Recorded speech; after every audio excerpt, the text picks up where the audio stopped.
8.30.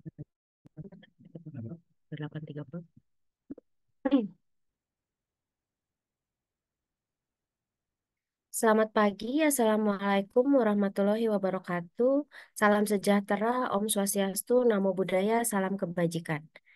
Selamat pagi para peserta Zoom yang saya hormati. Apa kabar? Berjumpa lagi dalam webinar Klub Sadar Stroke Rumah Sakit Santo Borromeus. Bersama saya, host hari ini, Dr. Yosi Yuliana. Hari ini kita berjumpa lagi di ruang Zoom untuk menambah ilmu kita bersama dengan dua pembicara andal dari Rumah Sakit Santo Borromeus. Saya izin menyapa sudah ada di ruangan Zoom, Dr. Yani Heri Widayani, spesialis syaraf. Selamat pagi, Dok.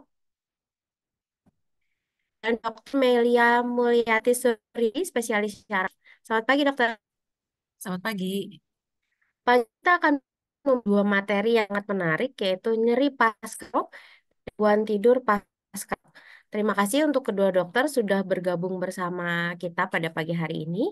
Sebelum memasuki materi hari ini, izinkan saya membacakan beberapa tata tertib bagi para peserta Zoom.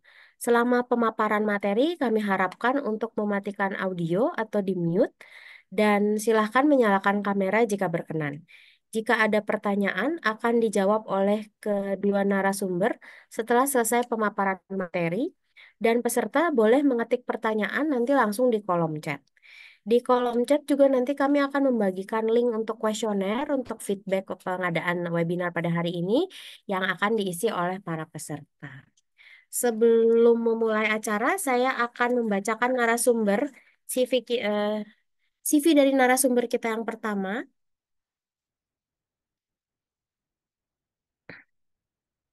Dr. Yani Herwidayani, spesialis syaraf. Beliau lulus dari Fakultas Kedokteran Universitas Pajajaran, lalu mengambil spesialisasi syaraf di Universitas Pajajaran juga. Beliau sudah tersertifikasi untuk EEG, juga sudah pernah mengikuti pelatihan Pain Intervention Management, USG Guided. Terus dokter ini banyak ini ya lebih concern di bidang EEG dan juga kompetensi ini Boher. Beliau diangkat sebagai Kepala Departemen dari Neurologi di Rumah Sakit Santo Borromeus, sebagai Sekretaris di Komite Medik Rumah Sakit Santo Borromeus, dan dari tahun 2015 sampai sekarang juga menjabat sebagai Ketua Klub Sadar Stroke di Rumah Sakit Santo Borromeus. Tanpa berlama-lama lagi, saya persilahkan kepada Dr. Yani untuk memberikan materinya nyeri pasca stroke. Silakan dokter.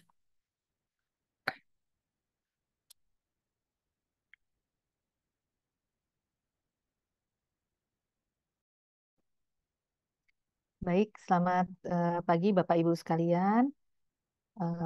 Memang ini masih sedikit yang eh, hadir pada saat ini, tapi kita akan tetap memulai. Bentar ya. Hmm.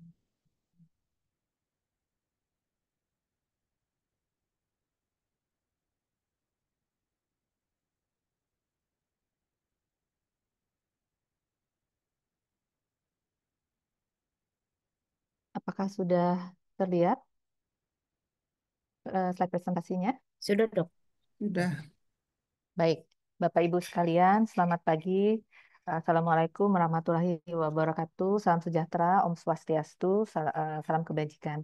Bagi kita semua, pada pagi hari ini saya akan membawakan materi mengenai nyeri yang diderita oleh pasien-pasien setelah mengalami stroke atau kita sebut sebagai post-stroke pain atau nyeri pasca stroke.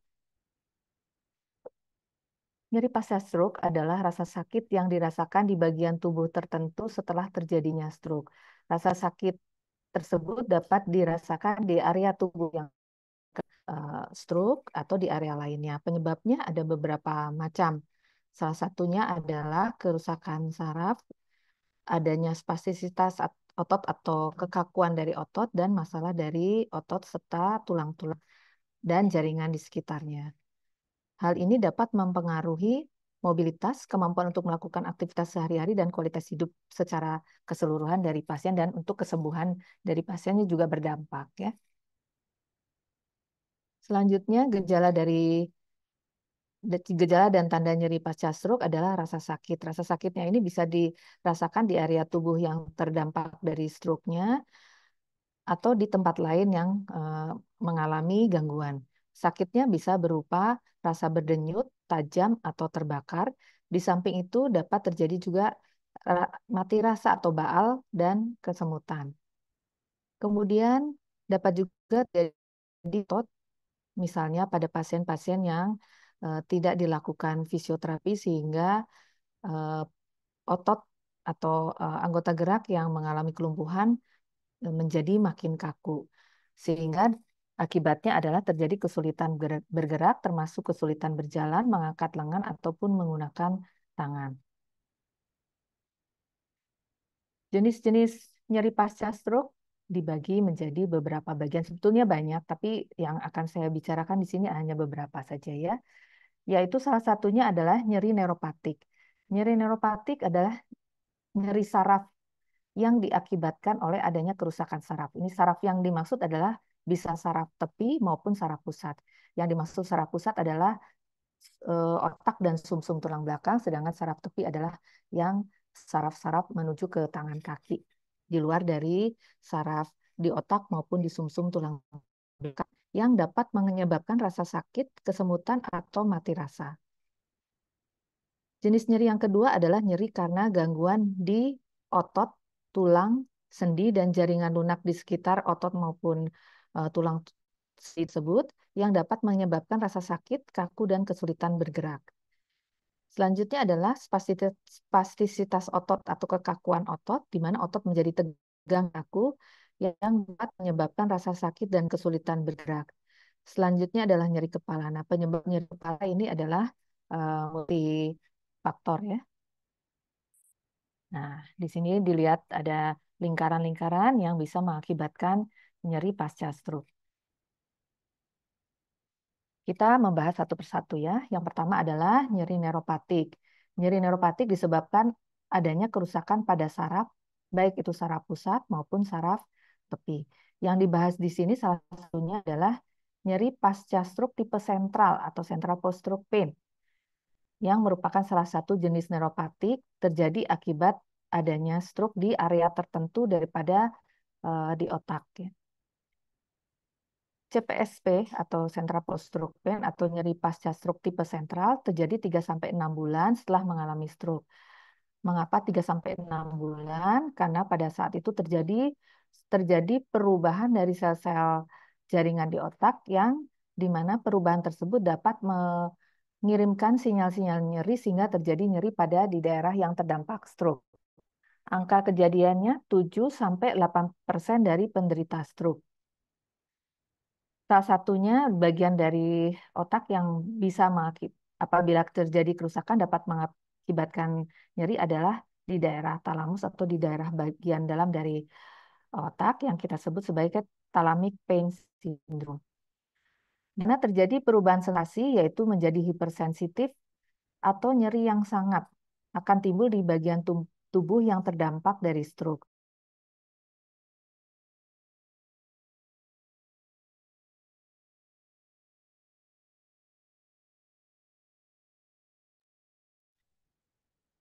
Selanjutnya bisa terdengar ya.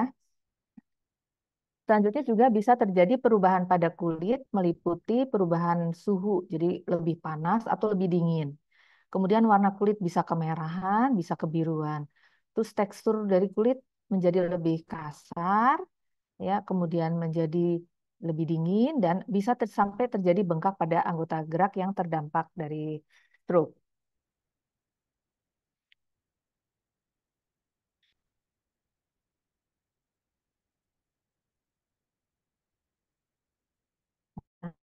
Nah, itu nyeri yang terjadi akibat dari gangguan akibat stroke ya, apabila mengenai daerah di dalam bagian dari otak yang di bawah itu disebut daerah talamus, yaitu di salah satu bagian dari otak yang mengirimkan sinyal-sinyal nyeri ke ke bagian dari otak yang di namanya ini korteks atau selaput di lapisan otak yang paling luar yang disebut sebagai korteks. Jadi di daerah talamus, di daerah korteks, nah daerah korteks yang menerima nyeri itu ada namanya daerah presensorik ya, daerah di mana di, sinyal nyeri akan diterima dari seluruh tubuh, kemudian dikirim ke talamus, ini daerah talamus, kemudian dikirim ke bagian korteks. Apabila stroke mengenai daerah tersebut, maka jadi nyeri yang bersifat seperti tusuk-tusuk, seperti diremas-remas, rasa panas, dan rasa seperti ada sengatan dari listrik. Bisa seperti atau bisa juga rasanya dingin, dingin dibandingkan berbeda dengan daerah lainnya, atau seperti panas kena cabai. Jadi di sini kalau mengenai bagian tubuh sebelah kiri, yang terdampak adalah sebelah kanan. Jadi otak kiri mengurus bagian eh, anggota gerak sebelah kanan, otak kanan mengurus bagian sebelah kiri dari otak. Di sini yang terkena dampak adalah bagian kiri dari otak, tetapi di bagian tubuh adalah sebelah kanan. Selanjutnya nyeri kepala. Nah, nyeri kepala juga termasuk yang nyeri yang banyak terjadi pada pasien-pasien penyintas stroke. Nyeri dapat terjadi di awal serangan stroke, misalnya pada stroke perdarahan karena terjadi tekanan tinggi otak. Bisa juga kan pada pasien-pasien stroke penyumbatan yang luas. Jadi mengakibatkan juga tekanan tinggi di otak. Berkisar 30-50% penderita stroke. Namun sakit kepala itu bisa menetap selama berbulan-bulan atau bertahun-tahun setelahnya stroke, itu sekitar 10 dari penyintas stroke.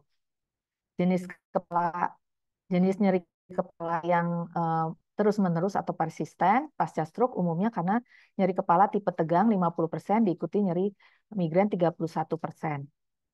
Tapi bisa juga dikaitkan dengan masalah depresi atau kecemasan pada pasien-pasien post-stroke. Nah, nyeri kepala migrain itu nyeri kepala di satu sisi, sifatnya itu berdenyut-denyut ya. Sedangkan kalau nyeri kepala sifatnya alat nyerinya di seluruh kepala sampai dengan ke leher. Ada juga nyeri kepala dari puncak kepala sampai dengan ke leher, kita sebut sebagai nyeri kepala cervicogenik. Kemudian ada juga nyeri kepala di salah satu sisi menyerupai daripada migrain, tapi terutama mengenai sekitar dari mata. Itu kita sebut nyeri kepala cluster. Bisa juga nyeri kepala di sekitar rahang sendi rahang. Kita sebut nyeri kepala TMJ. TMJ itu singkatan dari temporomandibular junction. Nah, sebetulnya banyak struktur peka nyeri di kepala. Jadi tidak selalu berhubungan dengan pasca stroke 100%, tapi berhubungan juga dengan organ-organ lain di sekitar kepalanya. Misalnya di kulit kepala dan fascia itu selaput dari otot. Bila mengalami peregangan itu bisa terjadi nyeri kepala. Kemudian eh, periosteum itu selaput dari tulang-tulang di sekitar di atas mata atau di tulang pelipis atau di bagian belakang kepala. Itu apabila teregang akan menimbulkan nyeri. Di samping itu juga ada kapsular rendi rahang yang tadi yang kita sebut TMJ pain ya atau nyeri kepala karena gangguan pada sendi di rahang. Kemudian gigi geligi. Jadi perlu diperhatikan oleh Bapak Ibu sekalian bahwa nyeri kepala itu bisa disebabkan gigi geligi yang kurang baik. Selain itu bisa juga karena ada gangguan pada sinus. Selain gangguan pada pembuluh darah di otak. Selanjutnya, nyeri bahu ini yang paling sering terjadi pada pasien-pasien penyintas stroke. Karena apa? Karena ada gangguan dari pergerakan dari anggota gerak yang terdampak dari stroke. Mengapa daerah bahu yang paling sering terkena? Karena memang daerah bahu itu yang paling banyak disangga oleh otot-otot sekitarnya. Apabila terjadi kelemahan, tentu saja otot-ototnya menjadi lebih lemah dan rentang gerak sendi bahunya menjadi berkurang. Angka kejadiannya dalam 1 tahun pertama setelah terjadi stroke adalah 1-22%. Dua kelainan bahu yang sering terjadi pada penyintas stroke adalah subluksasi atau pergeseran tulang bahu dan bahu beku atau disebut frozen shoulder. Nah, subluksasi bahu ini paling sering juga ya terjadi pada penyintas stroke karena otot-otot di sekitar bahu yang memegang bahu itu menjadi lebih lemah. Apalagi kalau posisi eh, lengannya selalu tergantung ke bawah. Jadi dia tertarik oleh gravitasi sehingga eh, sendi bisa lepas. Ya, kita lihat ya Bapak Ibu sekalian, di sini di yang paling kiri itu adalah struktur normal dari bahu.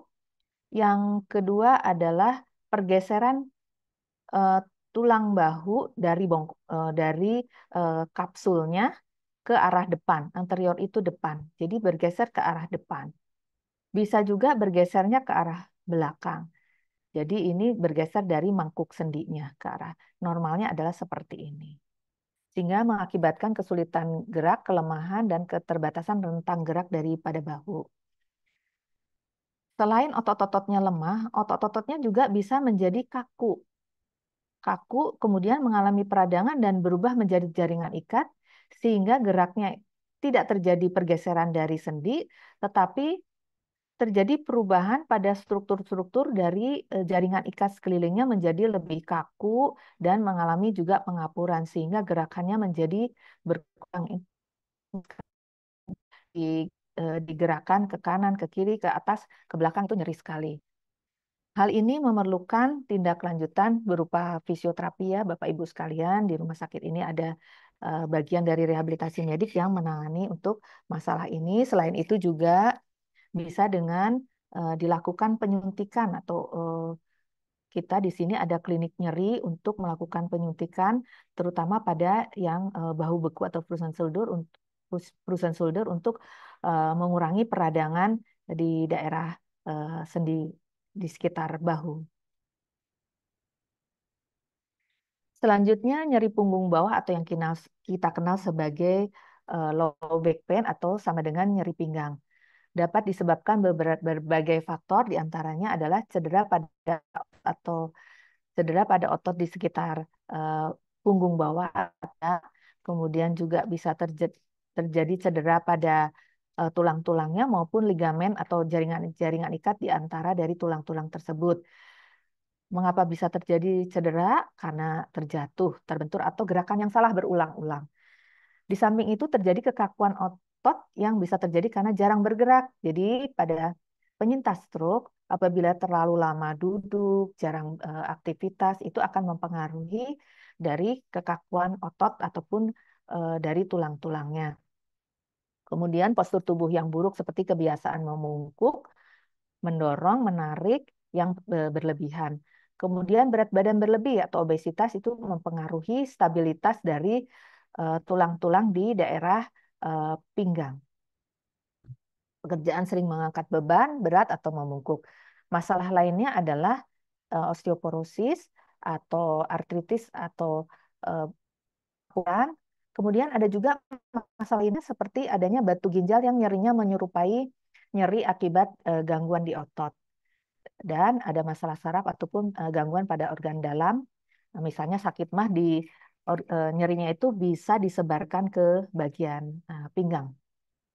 Jadi di sini kita lihat bahwa penyebabnya antara lain dari tadi batu ginjal, ngangkat salah, trauma, posisi duduk yang salah. Jadi Bapak Ibu sekalian perlu diketahui bahwa pada penderita atau penyintas stroke sebaiknya jangan duduk di sofa yang terlalu empuk. Jadi sebaiknya kira-kira di kursi makan. Jadi kursi makan itu kursinya tegak, agak tinggi dan empuk sehingga memudahkan untuk penderita untuk berdiri dan posisinya adalah benar, tidak terlalu eh, eh, berdiri berduduk terlalu bungkuk ataupun duduk terlalu ke belakang. Jadi harus duduknya tegak. Selanjutnya adalah osteoporosis.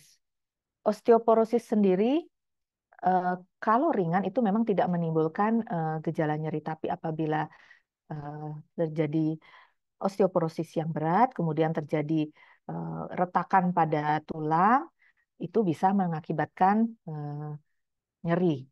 Mengapa pasien-pasien stroke mudah terjadi osteoporosis? Karena salah satunya akibat dari kurang latihan fisik atau aktivitas dan kurang asupan kalsium, kemudian faktor usia. Pada wanita yang menopause, produksi hormon estrogennya berkurang menyebabkan penurunan fungsi faktor pembentukan dari tulang. Kemudian ada konsumsi obat-obat tertentu seperti kortikosteroid, misalnya nyeri nyeri sendi, kemudian beri dexamethasone di eh, eh, mana di toko obat. Nah, itu bisa apabila dikonsumsi dalam jangka panjang bisa mengakibatkan terjadinya osteoporosis.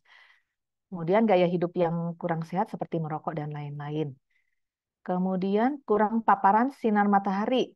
Nah, Bapak Ibu sekalian, pada penderita stroke itu perlu adanya eh, berjemur ya, langsung terkena kulit dari kulit kita itu selama 30 menit, tapi sebenarnya 10 menit saja. Kalau misalnya terlalu panas 10 menit saja sudah cukup.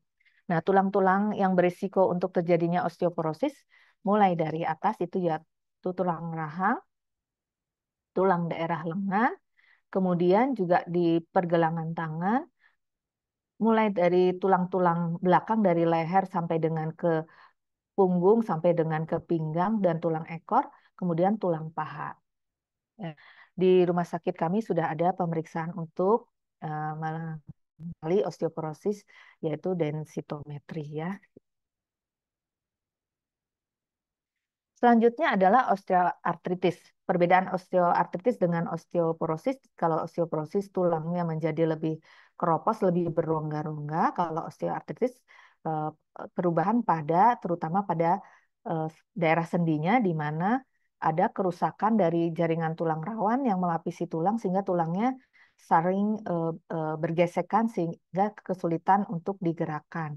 Di sini kita lihat Bapak Ibu sekalian ada yang eh, gambar normal dari sendi, ini kita pakai sendinya sendi lutut ya, ada tulang rawannya, kemudian yang osteoartritis terjadi penipisan dari tulang rawan, kemudian terjadi deposit dari eh, eh, eh, tulang-tulang tumbuh atau kita sebut sebagai tulang-tulang tumbuh yang akan mengakibatkan gangguan pada rentang gerak di sendi yang terkena.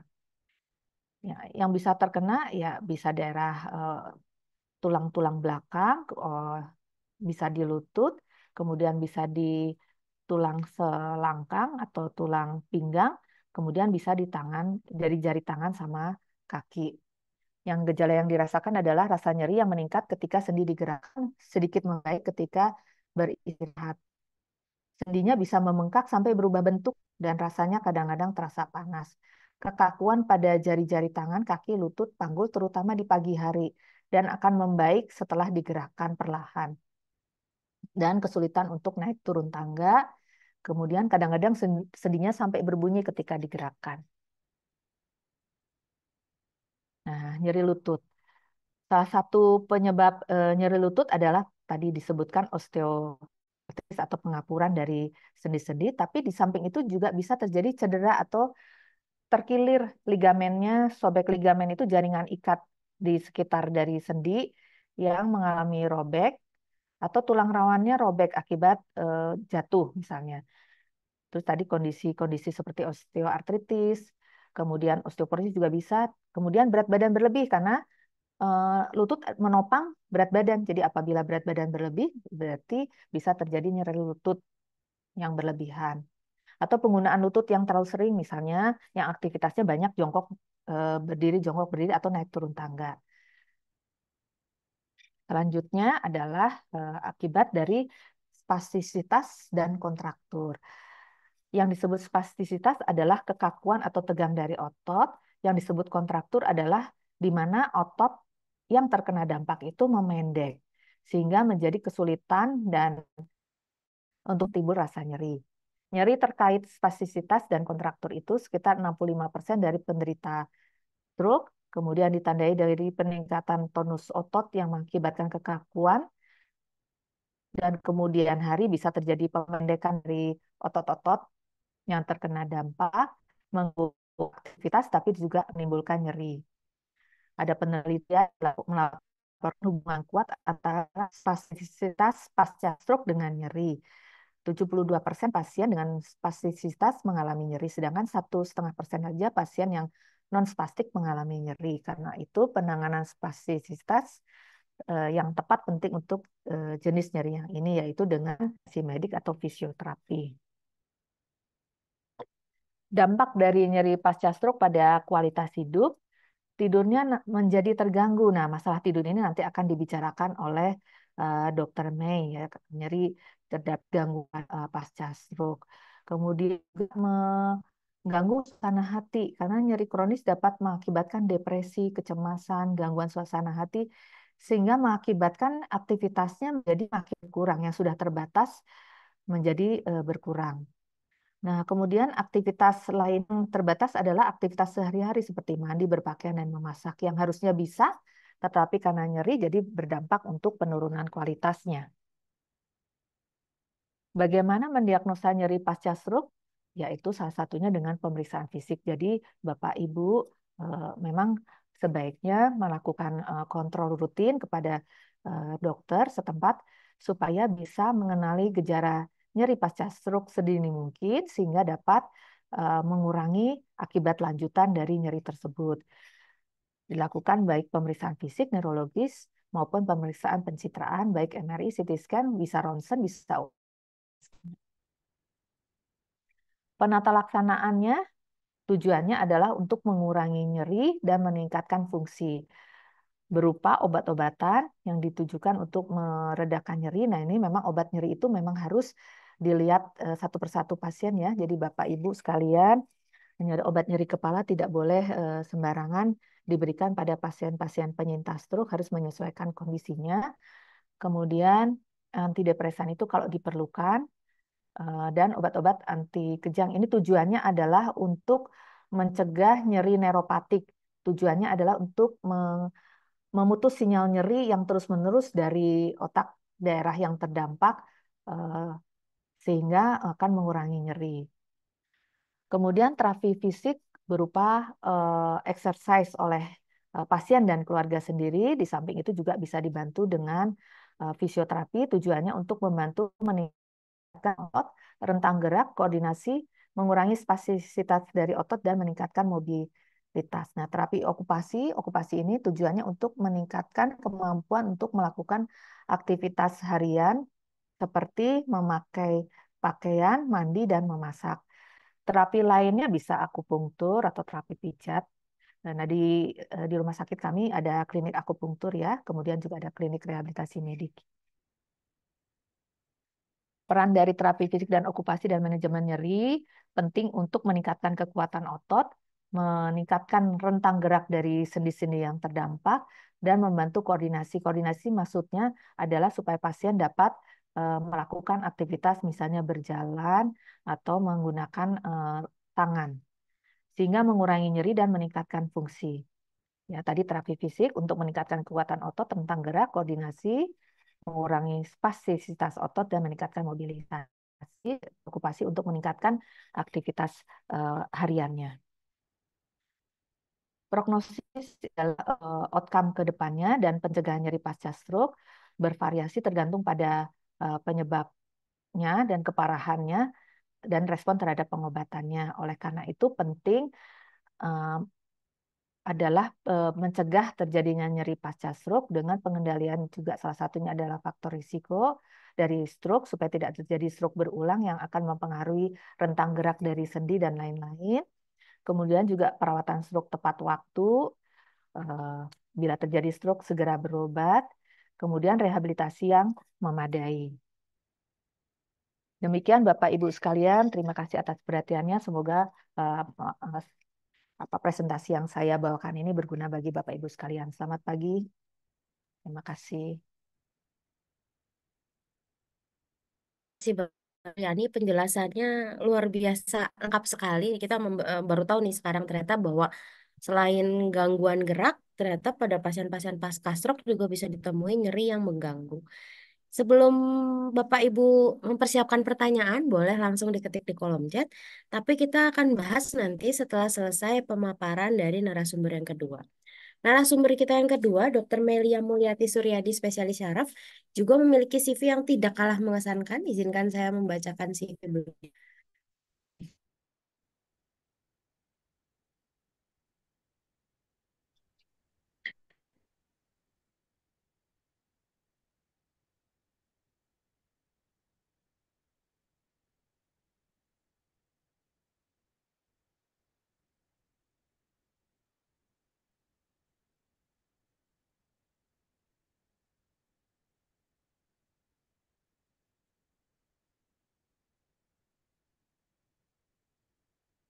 Dr. Melia Mulyati Suryadi menempuh pendidikan di Fakultas Kedokteran Universitas Pajajaran. Beliau spesialis juga di Universitas Pajajaran.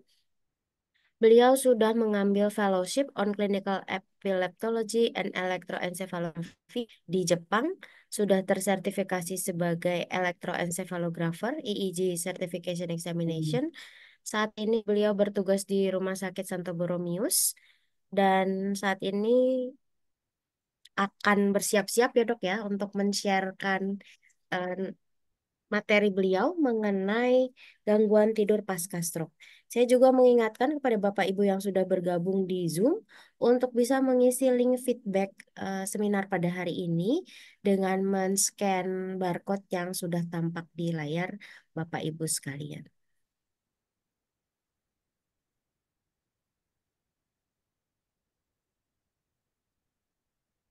Tanpa berpanjang-panjang, saya persilahkan kepada narasumber kita yang kedua, Dr. Melia Mulyati Suryadi, spesialis syaraf, untuk memaparkan materinya. Silakan, dokter. Ya, terima kasih banyak Dr. Yosi atas introduction yang sangat menyenangkan. Selamat pagi Bapak Ibu sekalian. Saya Mei, saya dokter spesialis saraf. Saya bekerja di Rumah Sakit Santo Borromeus sebagai dokter spesialis saraf tentu saja. Pagi ini saya mendapatkan eh, tugas untuk membawakan topik mengenai gangguan tidur dan stroke. Oke. Nah, jadi kita bicara soal gangguan tidur dan stroke. Berkesan bahwa gangguan tidur itu hanya terjadi pada keadaan setelah stroke, tapi ternyata tidak demikian. Bahas secara garis besar supaya kita bisa mengetahui gangguan tidur dan stroke. Tidur itu sebetulnya adalah proses fisiologis yang paling penting dari tubuh kita. Waktu tidur itu adalah sekitar 20-40% dari waktu kita sehari dan tiap orang itu sifatnya berbeda-beda. Apa gunanya tidur? Bukan sekedar kita menjadi lebih enak pada saat bangun tidur, ternyata ada hal-hal lain yang terjadi selama kita tidur. Proses-proses metabolisme tubuh kita. Yaitu adalah tidur bisa meredakan kelelahan mental. Dia juga bisa memperbaiki memori karena terjadi konsolidasi memori pada saat kita tidur. Kemudian juga terjadi pengaturan metabolisme. Jadi kalau kita pikirkan sepanjang hari kita aktif, metabolismenya terus bekerja keras, kita butuh istirahat sehingga badan kita juga bisa memulihkan kembali untuk beraktivitas di hari berikutnya. Kemudian dia juga penting untuk regenerasi jaringan. Jadi kalau ada, kan kalau kayak mobil juga dipakai terus dia mengalami kelelahan, sama badan kita juga. Kita harus memperbaiki diri gitu. Dan juga untuk di jaringan otak dia akan menstabilkan sambungan saraf. Kalau sambungannya lebih bagus, tentu saja jalanan aktivitas listrik saraf kita menjadi lebih baik, termasuk di dalamnya adalah memori itu juga akan menjadi lebih baik. Dan juga terjadi pengaturan kekebalan tubuh. Nah, apa itu gangguan tidur? Kalau gangguan tidur itu bisa menyebabkan apa sama tubuh kita? Kalau kita nggak tidur, tentu saja kita jadi lemes ya. Nah, itu namanya berkurangnya kemampuan fisik kita. Kadang-kadang kita juga merasa pusing atau nyeri kepala. Lalu juga apa menjadi trauma. Wah, nggak tidur berhari-hari kita jadi trauma untuk melakukan ini dan itu. Bahkan kalau sampai keadaannya itu kronis berjalan terus-menerus, tidak tertutup kemungkinan bisa terjadi kematian. Kemudian dia juga bisa menyebabkan gejala psikiatri. Orang yang nggak bisa tidur terus cenderung menjadi mudah cemas, bahkan bisa jadi depresi. Kemudian, karena tadi kita tahu juga bahwa tidur itu ada hubungannya dengan kemampuan kita untuk belajar, dengan memori kita, jadi bisa ada gangguan kemampuan kognitif. Jadi mengingatnya jadi kurang pintar gitu. Belajarnya juga kurang cepat dan juga bisa merupakan faktor resiko demensia. Sedangkan kalau kita tahu saat ini banyak sekali orang yang kurang tidur karena aktivitas sosial dan pekerjaannya. Nah, gangguan tidur itu bisa terjadi karena apa? Karena hilangnya sinkronisasi lingkungan sekitar dengan irama sirkadian. Nanti kita akan bahas sedikit mengenai hal itu. Nah, kita bicara soal tidur dan gangguan tidur tadi, sekarang kita bicara soal stroke. Stroke itu apa? Stroke itu sebetulnya adalah Dokter sebelumnya dok, dokter. suatu... Dokter. Halo? Ya, halo? Ya, maaf. Itu adalah suatu penyakit yang kecacatan dan kematian utama di seluruh dunia. Jenisnya itu bisa ada beberapa macam. Yang paling mudah kita ingat itu adalah dua hal. Satu adalah pembuluh darah yang tersumbat atau pembuluh darahnya pecah. Ya, kalau seperti ini, pembuluh darah yang tersumbat, aliran darahnya terganggu menuju ke otak. Kalau seperti gambar di atas, pembuluh darah yang pecah, sama halnya aliran darah terganggu dan timbul efek tekanan di dalam otak. Nanti akan timbul gejala-gejala akibat dari stroke tersebut. Gejalanya bisa apa aja? Yang paling sering kita sering ketahui adalah kelemahan, kemudian melihatnya double, gangguan keseimbangan, kemudian mulut mencong, bicara cadang, melihat apa bisa jadi vertigo, pusing berputar, kadang-kadang merasa baal atau kesemutan sebelah badan. Kalau stroke sifatnya sebelah badan. Ada yang mudah untuk diingat untuk mengenali stroke itu adalah faktornya. B itu balance, itu eyes, bisa melihatnya double atau jadi kurang melihat. Kemudian bisa F itu face, wajahnya menjadi mencong. Kemudian A itu arms, jadi ada lem sebelah. Kemudian speech, ada bicaranya jadi rero atau jadi sulit bicara. Time-nya itu adalah terjadi mendadak dan jangan ditunda-tunda, segera ke rumah sakit. Kenapa orang bisa stroke? Stroke itu penyebabnya ada banyak atau kita istilahkan sebagai faktor resiko. Faktor resiko yang tradisional yang selalu kita tanyakan sebagai hal pertama kali ketemu pasien stroke adalah ada darah tinggi enggak, ada kencing manis enggak. Bagaimana ada gangguan irama jantung? Gangguan irama jantung yang berhubungan dengan stroke itu namanya adalah fibrilasi atrial. Kemudian kolesterolnya tinggi enggak? Kemudian pernah ada ketahuan penyempitan pembuluh darah karotis. Pembuluh darah karotis itu pembuluh darah yang berjalan di daerah leher menuju ke otak. Kemudian gaya hidup yang tidak sehat. Sering sekali kita temukan pada orang di zaman modern ini. Jadi misalnya apa? Dia tinggi lemak, kemudian tidak suka berolahraga, merokok, dan penggunaan obat-obat terlarang. Nah, kita udah bicara tentang tidur dan gangguan tidur, kita bicara tentang stroke. Lalu apa hubungannya antara mereka berdua ini? Hubungannya ternyata hubungan yang sifatnya timbal balik. Jadi, gangguan tidur itu berperan sebagai faktor risiko atau penyebab stroke. Jadi, kalau orang dengan gangguan tidur, resiko stroke-nya lebih tinggi. Kemudian yang berikutnya adalah gangguan tidur itu bisa terjadi setelah stroke. Jadi tadinya nggak ada, lalu jadi timbul. Atau gangguan yang sudah ada menjadi lebih berat setelah stroke. Lalu yang ketiga, kalau gangguan tidur itu ada setelah stroke, dia itu berperan dalam pemulihan stroke dan prognosis. Jadi kalau dia ada, pemulihannya bisa jadi terganggu. Jadi hubungan ini sifatnya timbal balik, bukan semata-mata gangguan tidur terjadi setelah stroke. Lalu kelas gangguan tidur. Ini ada banyak gangguan tidur itu secara penggolongannya saja, ini belum detail. Tapi hari ini kita hanya membahas dua hal secara khusus, yaitu mengenai insomnia dan gangguan nafas yang berhubungan dengan tidur. Karena dua hal ini yang saya rasa kita paling kenal dan banyak terjadi di masyarakat. Kita bicara pertama mengenai insomnia. Eh, kalau kita suka dengar teman-teman misalnya bicara, aduh saya insomnia. Apa sih sebenarnya insomnia? Gak bisa tidur katanya semalam. Nah, tapi dia sebenarnya punya kriteria juga. Apa sih yang dikatakan gak bisa tidur atau insomnia itu? Insomnia itu adalah tidak dapat memulai tidur. Jadi susah mau tidur. Kemudian udah tidur, tapi terbangun lalu nggak bisa tidur lagi. Nah, itu kriteria insomnia tuh harus seperti itu. Jadi tidak dapat mempertahankan durasi tidur secara normal, secara wajar, dan kualitasnya jelek. Jadi karena apa terganggu tidurnya, jadi kualitas tidurnya terganggu. Kalau malamnya terganggu, berarti implikasinya siang ada gangguan juga karena ngantuknya itu. Secara lebih dari dan terjadi lebih dari 3 kali per minggu. Ternyata sepertiga orang yang pernah mengalami stroke itu mengalami insomnia. Dan itu bisa terjadi kapan saja, segera setelah stroke atau lama berselang setelah stroke. Nanti kalau dia bicara keluhannya apa? Saya nggak cukup tidur, susah, terus malam kebangun nggak bisa tidur lagi kayak tadi kita udah bicarakan. Jadi kalau siang jadi gimana? Capek nggak tidur ya, jadi nggak ada tenaga katanya siang. Terus deh gitu kan jadi bete, gangguan suasana hati, lalu jadi mudah cemas, jadi iritabilitas itu mudah tersinggung, orangnya sensitif, ada apa sih, jadi mudah marah. Terus bisa juga jadi gangguan konsentrasi dan memori, karena tadi kita udah bahas ya, tidur itu berhubungan dengan memori. Lalu untuk gejala fisiknya, ototnya jadi mudah kaku, katanya jadi spasme, katanya gitu ya. Terus dia gitu suka berdebar-debar dan sakit kepala.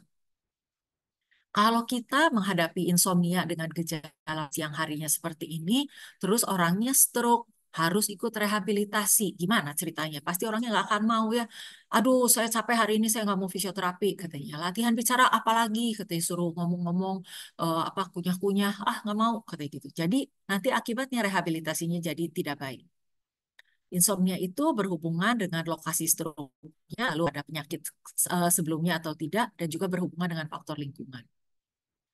Nah, apa aja yang bisa menyebabkan insomnia? Nah, tadi kan kita bicara nih, ada faktor lingkungan. Apa faktor lingkungan? Ruang tidurnya terang benderang. Karena dia sakit supaya kelihatan katanya sama yang jagain, jadi ruang tidurnya terang. Itu tidak boleh. Orang jadi susah tidur. Karena tidur itu harus gelap. Kemudian ruangnya terlalu dingin. Jadi nggak bisa tidur juga karena kedinginan. Atau terlalu panas, nggak bisa tidur juga karena haredang, kalau kata orang Bandung ya. Nah, kemudian minum kopi atau alkohol di waktu yang terlalu dekat dengan jam tidur. Lalu ada obat-obatan yang punya faktor resiko, itu menjadi, bukan faktor resiko, obat-obatan yang efek sampingnya adalah bisa menyebabkan sulit tidur. Ini adalah golongan yang saya sebutkan, tapi kalau Bapak Ibu sekalian bukan tenaga medis, biarkan dokternya saja, kasih tahu saja obat apa yang biasa diminum, nanti dokternya yang berpikir ya. Kemudian keadaan fisik kayak yang tadi dokter Yani terangkan mengenai nyeri. Nyeri itu menyebabkan orang jadi nggak bisa tidur karena nyerinya itu dia terbangun lagi jadi insomnia-nya terjadi. Kemudian kesehatan orang yang depresi itu seringkali punya keluhan insomnia juga. Tapi dibalikin juga sama, orang insomnia juga jadi mudah depresi dan ada gangguan suasana hatinya terganggu. Jadi insomnia itu bolak-balik hubungannya dengan stroke. Insomnia merupakan faktor risiko potensial untuk stroke. Karena apa? Karena kalau tidurnya kurang, itu tuh secara penelitian katanya ada hubungannya dengan stroke. Kenapa sih penyebabnya? Nggak tahu, katanya belum jelas. Tapi diduga ada hubungannya dengan proses inflamasi atau peradangan di dalam susunan saraf pusatnya. Kemudian insomnia juga bisa terjadi setelah stroke-nya terjadi. Karena apa? Karena kalau stroke-nya berat, kemudian dia kurang tidur, jadi kerusakan otaknya itu jadi katanya makin terganggu karena proses pemulihan otaknya itu terganggu. Lalu apa? Kualitas hidupnya jadi tidak baik karena kurang tidur terus tiap malam. Nah, kalau orang kurang tidur datang ke dokter biasanya minta apa? Minta obat tidur. Apakah semudah itu ngasih obat tidur? Ya enggak juga, karena terapi nomor satu untuk orang insomnia atau nggak bisa tidur itu bukan obat. Nomor satunya itu adalah kognitif behavioral therapy katanya. Jadi ini tuh lah terapinya semacam edukasi dan apa ya? Jadi eh, di pasien tuh tahu gitu. Satu, kenapa nggak bisa tidur, apa-apa aja yang harus dikerjakan, lalu bagaimana mengubah sikap terhadap katanya keluhan nggak bisa tidur itu. Jadi bukan obat pilihan nomor satunya. Untuk mendapatkan kognitif behavioral therapy itu, pasien harus datang ke rumah sakit tentu saja nanti bisa difasilitasi terhadap bagian-bagian yang bisa mengadakan eh, kognitif behavioral therapy ini. Nah, kalau kognitif behavioral terapinya itu berhasil, baru kita kasih obat-obatan. Tapi obat-obatannya pun hanya dikasih untuk jangka pendek. Nah, kenapa? Karena obat-obatan yang biasa dikasih itu adalah golongannya golongan obat tidur, kata saya, benzodiazepin. Benzodiazepin itu tidak bisa dikasih jangka panjang. Karena apa? Dia punya resiko ketergantungan. Jadi kalau udah sekali pakai, jadi susah ngelepasinnya, katanya gitu kan. Jadi kita tidak selalu langsung kasih benzodiazepin itu. Tapi kalau sangat diperlukan, kita bisa kasih dengan jenis-jenis tertentu, nanti bisa bicara sama dokternya. Kemudian zaman sekarang itu udah mulai ada hal-hal yang lebih baru gitu. Jadi bukan hanya obat tidur dari benzodiazepin, tapi ada juga hal yang lain. Misalnya benzodiazepin reseptor antagonis, kemudian yang terbaru ini adalah dual orexin reseptor antagonis. Memang ini yang dual orexin reseptor antagonis itu tidak menyebabkan ketergantungan seperti benzodiazepin. Tapi secara psikis dia juga membuat jadi pasien tuh kadang-kadang saya kalau mau tidur harus pakai obat. Nah, itu juga hal yang tidak baik begitu ya. Kemudian kalau kita membutuhkan terapi jangka panjang, kita harus selalu mengenalkan keuntungan sama kerugian. Nah, satu hal lagi ya, kalau kita kasih obat-obat golongan obat tidur itu, terus pasiennya itu adalah pasien yang umurnya banyak dan juga mengalami stroke, ada kelumpuhan sebelah, kita harus waspada sama resiko jatuh ya. Karena pasiennya itu cenderung jadi lebih ngantuk kan, karena kita ceritanya membuat dia ngantuk. Tapi pada saat malam hari dia bangun, dia punya resiko jatuh yang lebih tinggi, itu harus waspada. Nah, kalau terapi jangka panjang, kita nggak boleh kasih golongan benzodiazepin. Jadi kita kasihnya adalah golongan-golongan yang baru. Juga dikatakan ada prolong release, tapi saya sendiri belum pernah lihat di Indonesia.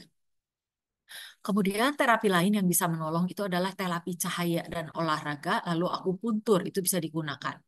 Kalau akupuntur punya mekanismenya sendiri yang saya juga tidak mempelajarinya.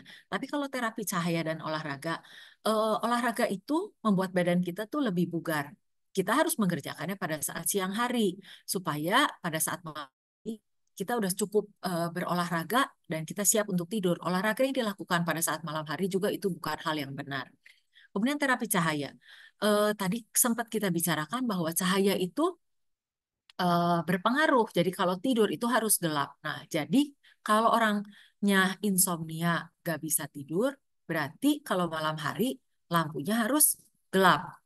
Kalau siang hari dia mengantuk, lampunya harus terang, gitu ya. Baik. Kemudian ada obat-obat yang ini kayaknya nggak usah dibahas ya. Kita nggak boleh soalnya menggunakannya. Nah, kemudian tadi kita bicara soal tidak bisa tidur atau insomnia. Sekarang kita bicara hal yang kedua, yaitu gangguan nafas pada saat tidur.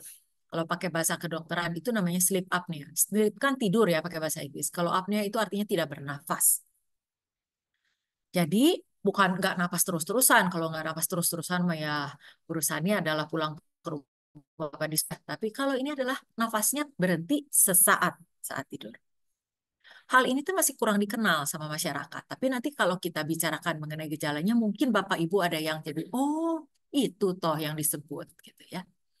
Ini tuh bisa ditemukan pada 25-66% orang dengan stroke. Kenapa terjadinya? Bisa karena dua hal. Satu, jalan nafas yang terhambat. Nomor dua, karena otaknya itu nggak ngirim sinyal untuk paru-paru bernafas. Jadi kalau kita mau nafas itu bukan sekedar hidung sama paru-paru, jadi harus ada instruksi juga sebetulnya dari otak. Kalau instruksinya nggak nyampe, ya berarti lupa sama nafasnya.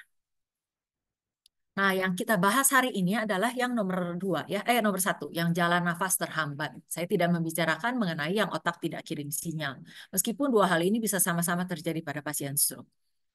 Karena yang lebih sering ditemukan adalah yang karena jalan nafas terhambat. Kalau pakai bahasa kerennya adalah obstructive sleep apnea atau suka disingkat jadi namanya OSA. Kalau pasien-pasien yang pernah kenalan sama istilah ini pasti dia akan menyebutnya sebagai OSA. Nah, kita lihat ini di gambar sebelah kanan ya. Di gambar yang bagian atas ini adalah orang berbaring terlentang lagi tidur katanya. Lihat ini konstruksi antara hidung dan mulutnya. Jadi kalau lihat di sini ya bahwa ada eh, yang warna biru itu adalah aliran udara pada saat kita bernafas. Harusnya udara dari hidung itu bisa masuk dengan mulus sampai ke pipa untuk nafas nanti ya. Nah, kemudian dari mulut juga sama. Dari mulut juga dia harus masuk secara baik gitu tanpa hambatan seperti kantong melewati lidah, atasnya lidah. Kemudian dari sana juga dia masuk ke saluran pipa nafas. Gimana kalau terjadi obstructive sleep apnea itu? Apa yang terjadi? Jadi rongga mulut itu si langit-langit lembut dan lidahnya itu pada saat tidur dia jatuh ke arah tempat jalannya udara. Akibatnya jadi sumbatan. Kalau jadi sumbatan artinya dia nggak dapat oksigen. Nah, ini adalah jenis gangguan nafas yang pada saat tidur yang paling sering kita temukan. Jenisnya apa? Jadi, kalau kita bicara yang poin 2 dulu ya. Kalau malam hari kita lihat bahwa nafasnya itu kan terhambat.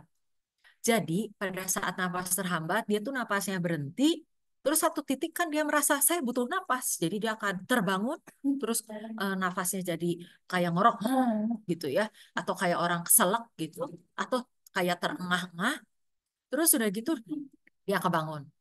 Terus dia ngantuk, dia tidur lagi. Nah, kadang-kadang disertai juga dengan gejala-gejala lainnya, yaitu jadi ada keringat malam. Lalu kalau terjadi berulang malam bisa tidur, suka jadi kencing malam hari katanya. Nah, terus kadang-kadang dia nggak tahu peristiwa ini. Yang ngobrol itu nanti adalah teman sekamarnya. Kamu tuh kalau malam kenapa ya napasnya suka berhenti-berhenti katanya gitu. Terus ngoroknya keras pisan. Nah, jadi kalau ada orang mengorok keras itu, apalagi dilihat napasnya suka berhenti, harus waspada. Karena itu tidak sesimpel mengorok. Meskipun tidak semua mengorok artinya adalah osak, enggak ya. Tapi kita harus waspada. Nah, terus karena malamnya gangguan seperti ini, siangnya jadi apa? Ngantuk, karena kualitas tidurnya tidak baik. Kalau ngantuk berlebih, atau pakai bahasa kerennya namanya excessive daytime sleepiness katanya, atau EDS. Nah, udah ngantuk, boro-boro mau mikir, konsentrasinya juga pasti kurang, nggak akan bisa kerja dengan baik. Lalu karena malam itu kurang tidur, paginya nyeri kepala. Kalau tiap hari suruh kayak gitu, pasti lama-lama jadi apa? Depresi, karena susah untuk melanjutkan kehidupan secara baik. Nah, mengenai obstructive sleep apnea hubungannya dengan stroke. Sama seperti tadi insomnia, dia juga sifatnya bolak-balik. Jadi, dia itu bisa merupakan faktor resiko independen untuk terjadinya stroke penyumbatan pembuluh darah. Kenapa? Karena ternyata orang dengan obstructive sleep apnea itu berhubungan dengan satu, hipertensi yang sulit dikontrol. Satu, hipertensi yang sulit dikontrol. Tiga, katanya kadar gulanya menjadi lebih tinggi karena terjadi resistensi insulin, katanya. Itu semua adalah faktor resiko stroke secara konvensional. Jadi dia itu pencetus hal tidak baik. Jadi kita harus waspada. Kemudian kalau untuk gangguan irama jantung, katanya dia juga bisa berhubungan dengan atrial fibrilasi, susah untuk dikontrol. Sedangkan atrial fibrilasi juga merupakan faktor resiko untuk terjadinya stroke. Nah, tapi selain dia menyebabkan stroke, dia juga dapat terjadi karena stroke. Dan kalau seandainya ada osa, pemulihan pasca stroke-nya juga jadi terganggu. Kenapa? Karena nafasnya terganggu, oksigen ke otaknya juga terganggu. Sedangkan otak dalam keadaan stroke itu butuh oksigen yang cukup untuk perbaikan, tentu saja jadi urusan semuanya, ya. Nah, osa ternyata berhubungan dengan depresi. Sedangkan depresi juga bisa memperburuk keadaan setelah stroke. Jadi ini semua adalah seperti lingkaran yang tidak diputus. Makanya jadi kita harus tahu kalau ini ada dan kita berusaha untuk mengatasinya. Nah, bagaimana cara mengenalinya? Kita tahu bahwa kalau ada mengorok kita harus waspada. Lalu apa yang harus kita lihat?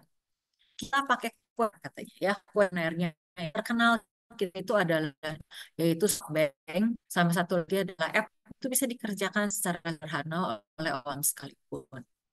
Nah, apa aja yang harus kita lihat? SoftBank itu pakai huruf S, satu adalah snore. Snore itu mengorok. T-nya itu apa? Tired, capek. O-nya itu apa? Adanya observe apnea. Jadi kita melihat adanya nafas terhenti tersebut mengorok atau seperti tersedak atau seperti terengah-engah gitu pada saat tidur. Kemudian P-nya itu adalah pressure. Jadi pembuluh darahnya bagaimana? Apakah kamu tuh sedang di terapi untuk tekanan darah tinggi? Kemudian banknya itu adalah mengenai keadaan fisiknya yang lain. Kalau tadi kan yang atas adalah gejala, yang kedua itu adalah mengenai keadaan fisiknya. Satu, B-nya itu adalah BMI atau indeks massa tubuh. Lebih dari 35 enggak? Lebih dari 35 itu artinya obesitas. Cara ngitungnya adalah berat badan dalam badan di kuadrat tapi dalam meter. Nah, kalau BMI-nya lebih dari 35, ini berarti obesitas. Jadi katakan iya. Kemudian usianya lebih dari 50 tahun, kemudian lingkar lehernya berapa? Lebih dari 40 enggak katanya. Kalau lebih dari 40 itu juga termasuk ke dalam iya jawabannya. Kemudian apakah kamu laki-laki? Nah, kalau jawaban ini ternyata ada yang positif, iya. Kalau jawabannya cuma sampai 2, iya, berarti kita masih resiko rendah. Kalau jawabannya 3 sampai 4, kita resiko sedang. Nah, kalau 5 sampai 8 itu artinya resiko tinggi. Tapi kalau seandainya kita tuh laki-laki dan menjawab dua pertanyaan yang stop itu positif, berarti kita udah resiko tinggi. Atau kalau kita itu indeks massa tubuhnya udah lebih dari 35 dan kita menjawab stopnya dua positif, kita juga udah resiko tinggi. Dan yang terakhir itu kalau lingkar lehernya dari 40 cm dan kita menjawab stop dua kriteria, itu juga resiko tinggi. Itu mengenai resiko tinggi terhadap osaknya. Lalu kalau Epworth itu mau ngelihat apa? Mau lihat excessive daytime sleepiness-nya. Jadi kan kita melihat dari sisi yang malam. Kalau yang stop itu untuk melihat yang malam, sebagian juga ada yang siang, day tiredness itu pada saat siang hari. Tapi kalau melihat excessive daytime sleepiness atau mengantuk berlebihan pada siang hari, itu pakai app. Nah, ini ada beberapa hal.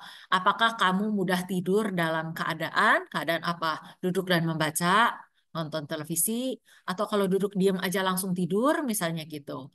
Atau kalau lagi leyeh-leyeh sore-sore itu juga langsung tidur gitu. Atau kamu tidur kalau lagi kamu ngobrol sama orang gitu. Itu udah lebih tinggi lagi ya derajatnya. Nah, ini ada hal-hal yang harus diisi dari kuesioner ini. Ini bisa dicari di internet semua ya. Nah, kalau seandainya hasilnya udah di atas 10, kita udah harus waspada. Tapi kalau di bawah 10 itu masih dalam batas normal. Itu untuk screeningnya. Kemudian kalau kita udah tahu kita ada osak, kita pengen membuktikan. Gimana membuktikannya? Membuktikannya itu kita pakai pemeriksaan namanya polisomnografi. Nah, polisomnografi itu adalah standar baku emas untuk melihat adanya osak. Karena kenapa? Karena dia itu tuh menilai berbagai hal yang harus dinilai pada saat osak. Ya, jadi pada saat PSG itu kalau dilihat ini adalah mesin yang kita punya di Rumah Sakit Boromius. Ini mesinnya yang canggih sekarang, jadi tempelannya nggak banyak. Karena kalau orang disuruh kerjakan polisomnografi suka bilang, aduh saya mah takut nggak bisa tidur malahan. Karena kabelnya banyak gitu katanya. Kabelnya tuh ya ditempel di mana aja. Di kepala, di mata. Kemudian ada untuk di hidung. Untuk menilai aliran udara dan apa dan CO2 gitu ya. Kemudian di dagu, terus dipasangin mikrofon, dipasangin apa kayak ikat pinggang tapi di dada gitu 2 biji. Terus di jarinya dipasangin apa alat untuk cek saturasi oksigen. Terus lihat ini juga ada sensornya di tangan. Waduh, ini makanya saya nggak bisa tidur. Oh, ada tambahan lagi, EKG ya untuk cek listriknya. Lalu juga EMG di kaki. EMG tuh kayak elektrode juga ya, kayak EKG tapi ditempel di kaki. Oh, kalau banyak ini kabel saya nggak bisa tidur. Nah, tapi kebetulan mesin yang ada di Boromis ini sangat nyaman. Jadi tempelannya mah ada tentu saja menempel, tapi nggak rumit dan kabelnya nggak apa kemana-mana gitu sehingga sampai kita ngelihatnya aja udah stres. Nah, ini harus dikerjakannya di rumah sakit karena nanti harus dibantu oleh tenaga perawat yang membantu melihat apa yang terjadi selama pemeriksaan tersebut ya. Jadi kalau seandainya ada Bapak Ibu yang berminat untuk mengerjakan hal ini, nanti bisa menghubungi bagian fisiologi klinis di Rumah Sakit Boromius ya. Nah, polisomnografi itu nanti akan dinilai. Nanti kita punya hitungannya. Ada indeksnya, yaitu berapa banyaknya derajat nggak nafas itu atau apneanya itu atau hypopnea. Jadi berkurangnya atau tidak nafasnya itu nanti diukur. Nanti kita kasih tahu, oh ya benar ini termasuk ke dalam osa. Kalau nanti ternyata hasilnya betul osak, terapinya apa? Terapi pilihan nomor 1 saat ini adalah menggunakan positive airway pressure atau PAP terapi kita bilang ya. PAP terapi itu juga pakai pakai masker gitu dan ada mesinnya. Terus nanti pasien bilang, aduh ngelihat kayak gitu kayaknya saya nggak bisa tidur juga. Nah, itu adalah memang derajat keterbatasan terbesar dari menggunakan mesin PAP ini ya. Pasien itu kurang patuh biasanya kalau ini. Tapi sisi baiknya mesin pap itu yang bikin nggak seneng itu sekarang adalah si maskernya kan kelihatannya, aduh masker kayak gitu mana bisa saya tidur. Terus ini tali-tali ini. Nah, tapi sekarang itu bentuk maskernya bisa macam-macam disesuaikan dengan kebutuhan kita. Dan juga sesuai sama anatomis kita. Jadi nanti ada teknisinya khusus yang bisa menolong kita untuk memilihkan hal yang baik. Nanti si mesin ini akan menolong kita untuk apa? Mesin ini tuh akan meniupkan tekanan positif. Kalau tadi kita udah lihat gambaran bahwa si apa si jalan nafas itu terganggu, tersumbat oleh eh, apa sih si langit-langit lunak dan juga lidah yang jatuh begitu. Nah, tekanan positif ini akan membuat jadi semua jalan nafas itu menjadi lebih lancar. Jadi yang tersumbat itu menjadi lebih terbuka. Nanti tekanannya diatur sesuai dengan kebutuhan kita. Kalau seandainya terapi ini berhasil, tentu saja kualitas tidur kita lebih baik dan siang hari juga akan menjadi lebih baik gitu. Jadi ini adalah hal yang bagus. Dan bukan hanya soal tidurnya, kita tadi udah bahas bahwa tidur itu berpengaruh terhadap hal-hal yang lain juga.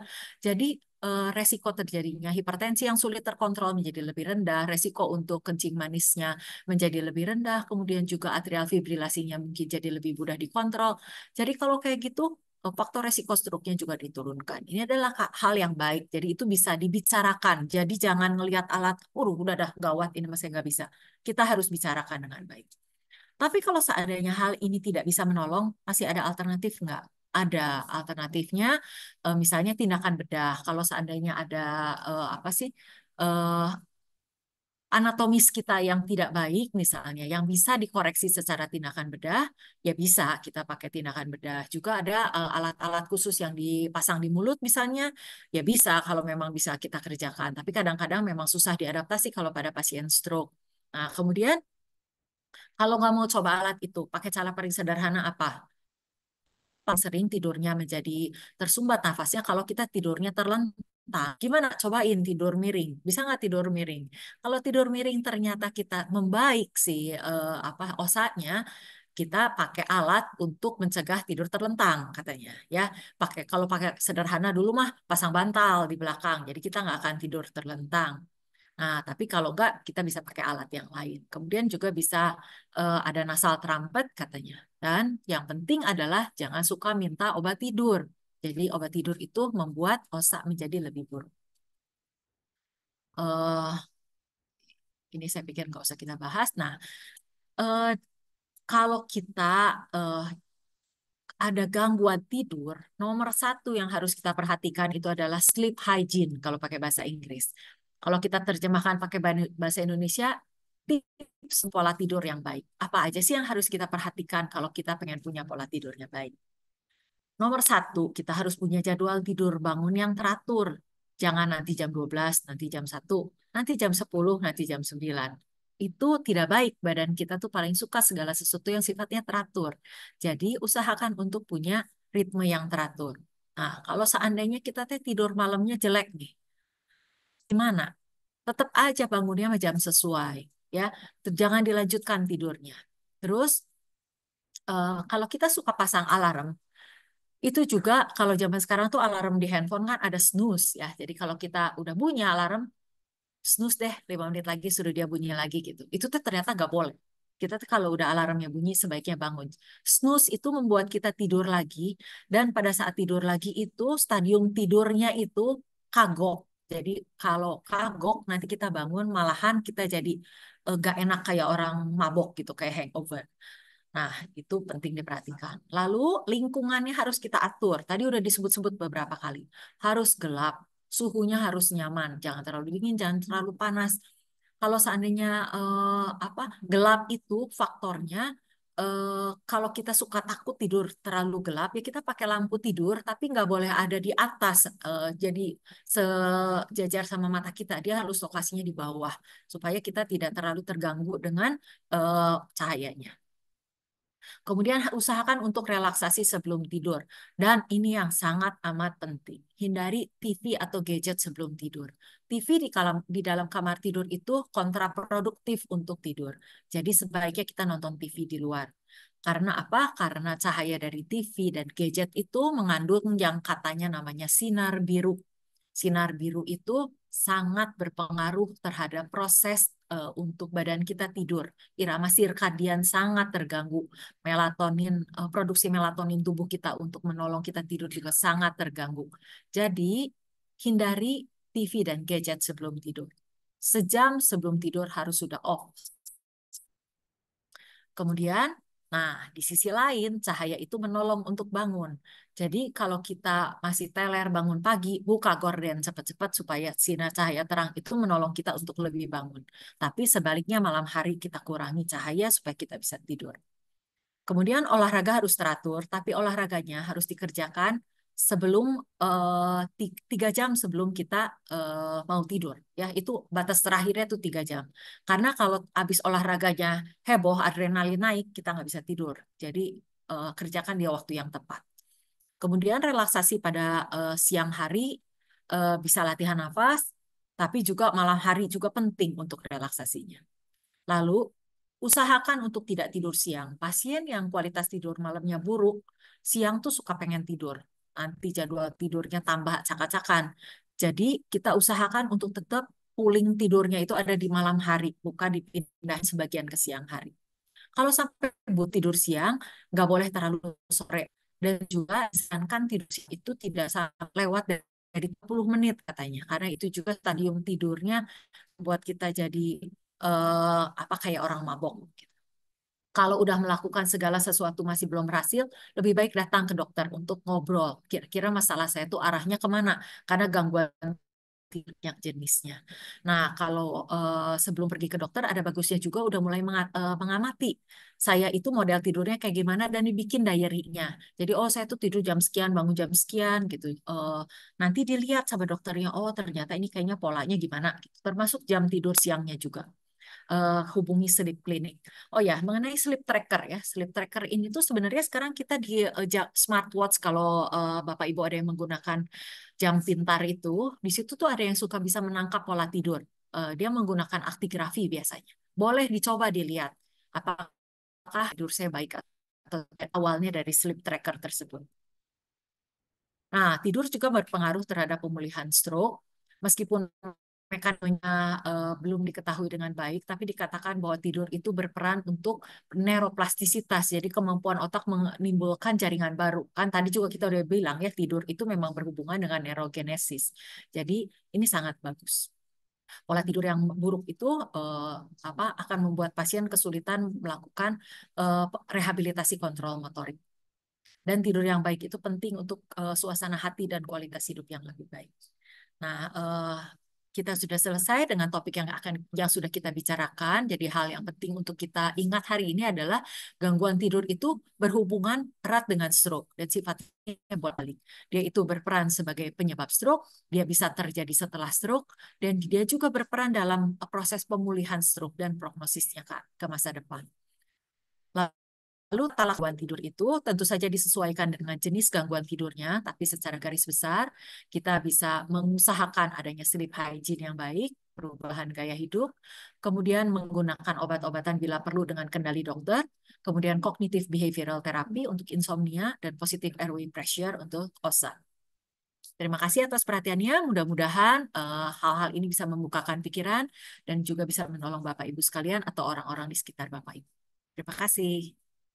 Terima kasih banyak Dokter Mei. Moga-moga pemaparannya nggak bikin Bapak Ibu ngantuk ya. Tidurnya nanti aja malam. Jangan tiba-tiba mendengar suara Dokter Mei yang luar biasa merdu. Tiba-tiba Bapak Ibu gangguan tidurnya pada sembuh nih dok. Healthy People, jangan lupa juga Rumah Sakit Santo Borromeus masih akan mengadakan seminar-seminar terkait kesehatan. Salah satunya nanti di tanggal 9 November kita sudah menjadwalkan akan ada seminar luring atau seminar offline. Jadi bisa ketemu langsung dengan dokter spesialis di Rumah Sakit Santo Borromeus yang akan mengambil tema mengenai migrain. Mengenai pendaftarannya nanti atau seperti apa acaranya, bisa menghubungi ke bagian promosi kesehatan Rumah Sakit Santo Borromeus di nomor 0811 229 2742. Nanti akan kami ketik juga di kolom chat. Jangan lupa juga bagi yang sudah mengikuti webinar ini dari awal untuk mengisi daftar hadir yang sudah kami share linknya di kolom chat dan juga untuk mengisi kuesioner mengenai feedback pengadaan webinar ini yang sudah kami share juga di kolom chat. Kami undang Dokter Yani dan Dokter Melia untuk bergabung. Sudah ada beberapa pertanyaan dan nanti di akhir Dokter Melia, Dokter Yani dan dari Rumah Sakit Santo Borromeus akan memberikan sedikit kenang-kenangan bagi Bapak Ibu peserta Zoom yang bisa menjawab pertanyaan yang akan diajukan oleh Dokter Yani, Dokter Melia dan dari Rumah Sakit Santo Borromeus. Pertanyaan pertama ya Dok, dari Revayasin. Salam, izin bertanya. Ibu saya 70 tahun, pasca stroke 1,5 tahun yang lalu. Dari awal terjadi serangan stroke yang terkena dampak, yaitu sebelah kiri tersumbat. Sampai saat ini masih tidak bisa bergerak tangan dan kaki sebelah kanan, berbicara pun tidak jelas. Seringkali masih mengeluh nyeri kepala dan pipi hanya bagian kiri. Apabila kambuh sakit kepalanya, saya berikan obat beta-histin atau flunarizin. Pengobatan selain medis dilakukan pula terapi akupuntur, pijat, dan fisioterapi. Adakah cara untuk mempercepat penyembuhan agar kembali normal? Apakah DSA bisa dilakukan pada usia 70 tahun? Terima kasih banyak dokter. Silakan dok. Mungkin untuk dokter Yani ya dok. Baik, terima kasih. Ini pertanyaan dari Reva Ibu ya, Yaskin. Ya Ibu betul. Revaya Skin. Nah, jadi penyebab nyeri kepala itu ada ini kan hanya nyeri kepala dan pipi bagian kiri ya, yang Ya. tidak bisa bergerak tangan sebelah kanan, bicara pun tidak jelas. Nah, sekarang harus dievaluasi dulu Bu penyebab nyeri kepala.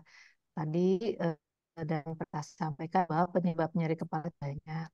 Salah satunya juga ada banyak struktur nyeri di kepala, bisa dari gigi, bisa dari otot-otot atau sendi rahangnya yang kita sebut TMJ. TMJ itu di sini ya, Bu. Kalau saya lihat nih mengeluh pipi bagian kiri mungkin aja di daerah TMJ itu atau daerah sendi rahang. Jadi harus dievaluasi lagi bagaimana keadaan giginya, kemudian juga bagaimana keadaan otot-otot di lehernya. Kadang-kadang kalau otot-otot lehernya kaku juga bisa mengakibatkan nyeri kepala.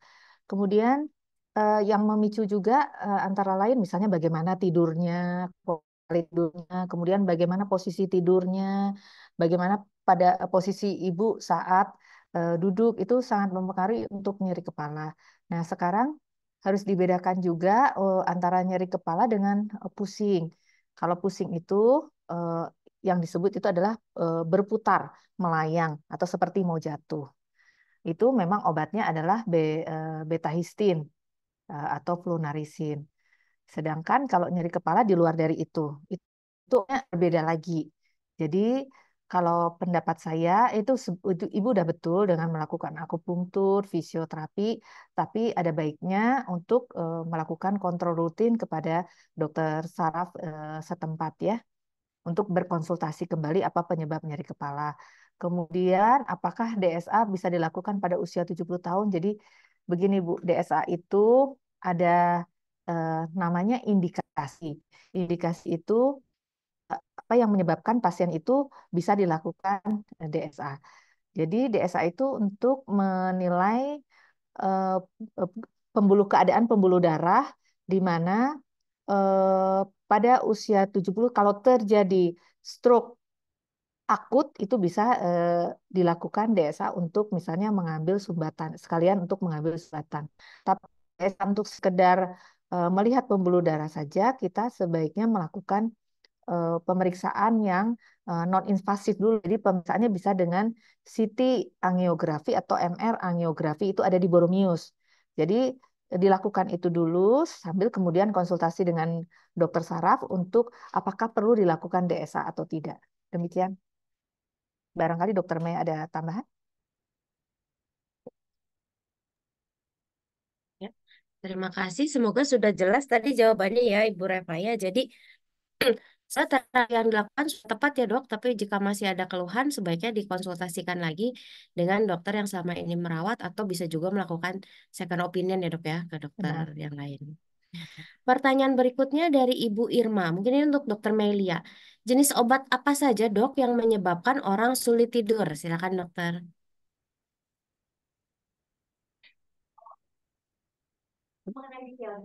Belum.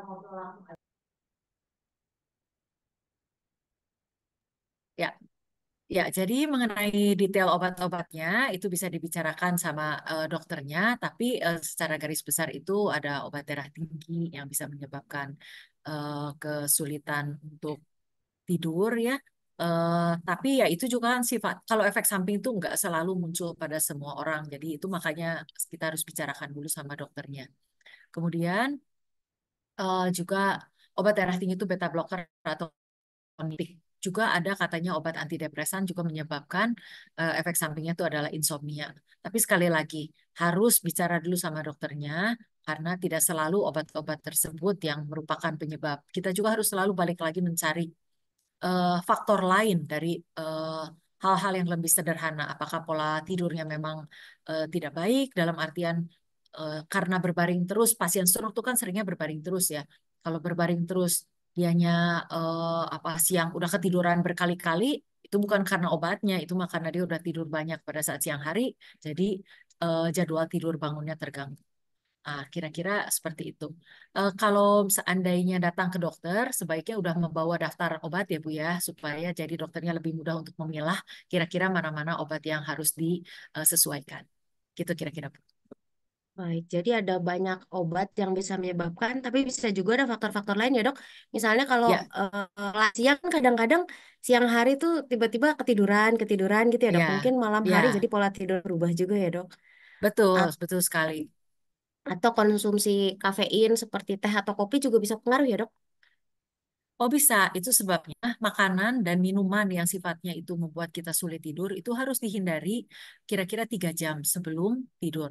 Jadi contohnya itu adalah teh, kopi, coklat ya yang harus dihindari.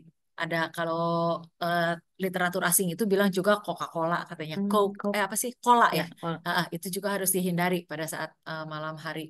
Terus kalau makanan, kita tidak boleh makan terlalu kenyang kalau kita mau tidur. Terus juga jangan makan makanan berlemak katanya karena dia tuh lebih sulit untuk dicerna. Jadi kita juga proses tidurnya katanya jadi terganggu ada hubungannya.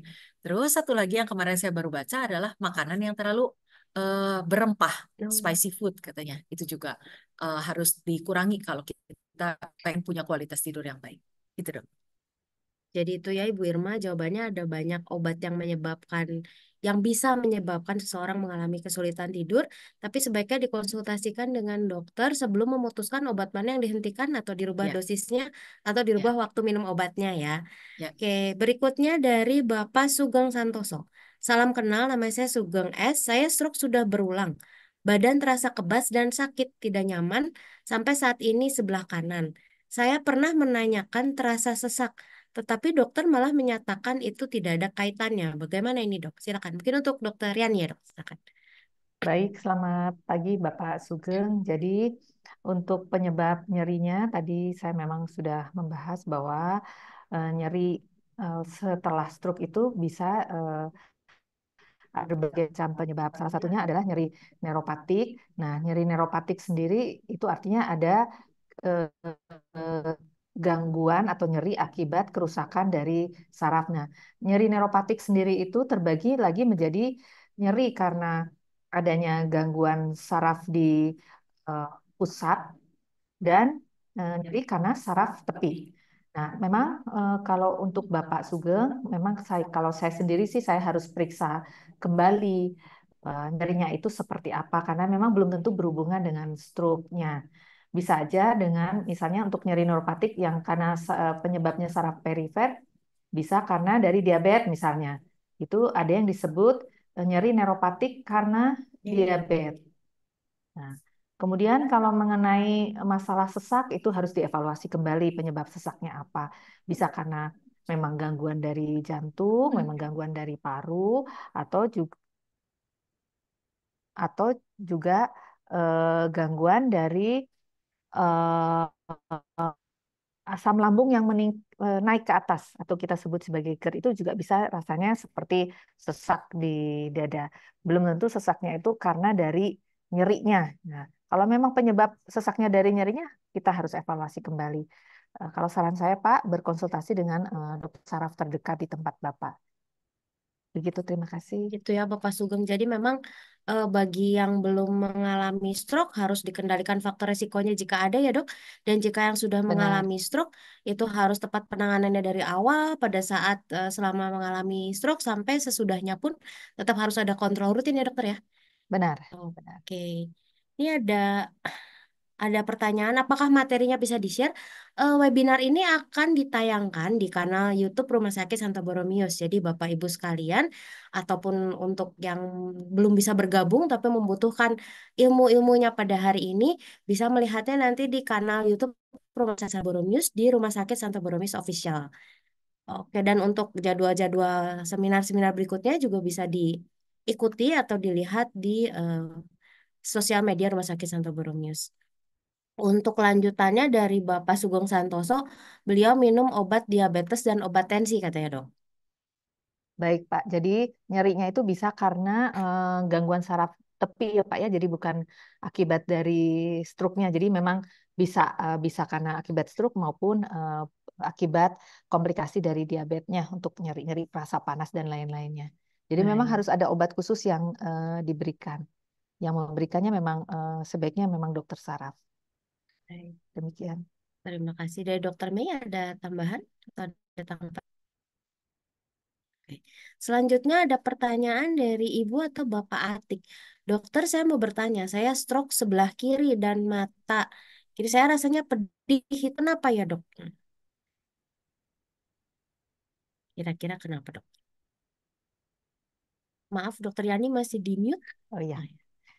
Oh, ya. Matanya itu ada kemerahan nggak? Siapa ini Bu Atik. Nah, Bu Atik, apakah matanya kemerahan atau tidak? Kemudian juga harus dilihat Bu, sebaiknya memang periksa ke dokter mata karena kadang-kadang kalau misalnya usianya sudah sepuh, terus kemudian faktor risikonya banyak, ada diabetes, hipertensi dan lain-lain, perlu juga dinilai untuk tekanan bola mata. Jadi kadang-kadang kalau tekanan bola matanya tinggi itu bisa mengakibatkan rasa nyeri di mata. Kemudian juga bisa juga karena kering. Jadi bagian dari matanya itu mengalami kekeringan akibat eh, apa kelenjar air matanya itu berproduksinya. Ini sering terjadi pada pasien-pasien usia tua ya. Jadi karena kelenjar air matanya itu sudah mulai berkurang, jadi rasanya mata itu pedih, kering. Nah, itu harus dikonsultasikan dengan dokter mata. Baik. Demikian. Untuk Dokter Yani dan Dokter Melia boleh masing-masing mempersiapkan satu pertanyaan ya. Nanti bagi yang sudah bergabung di Zoom dan bisa menjawab, boleh langsung unmute, sebutkan nama dan langsung sebutkan jawabannya. Ya, dari Dokter Yani dulu deh dok. Pertanyaan pertama untuk hadiah berupa e-money nanti akan pemenangnya nanti akan dihubungi oleh panitia. Silahkan Dokter Yani. Ya, Bapak Ibu sekalian, pertanyaan saya gampang. Sebutkan 3 gangguan nyeri pasca stroke. Tiga Silakan Bapak. gangguan nyeri pasca stroke. Nah, Stroke silakan ya. bagi yang sudah mengetahui jawabannya boleh langsung di bagian kiri bawah layarnya ada gambar mic, langsung ditekan supaya unmute, langsung sebutkan nama dan jawabannya. Saya Silakan. mau menjawab, dokter. Dengan siapa, maaf? Saya Henti di Bandung. Oke. Ya, itu yang pertama ada pasca stroke itu ada saraf ya dok ya. Ada jenisnya, ada neuroperatik saraf pusat, ada apa namanya anggota badan saraf brevier sama nyeri bahu ya.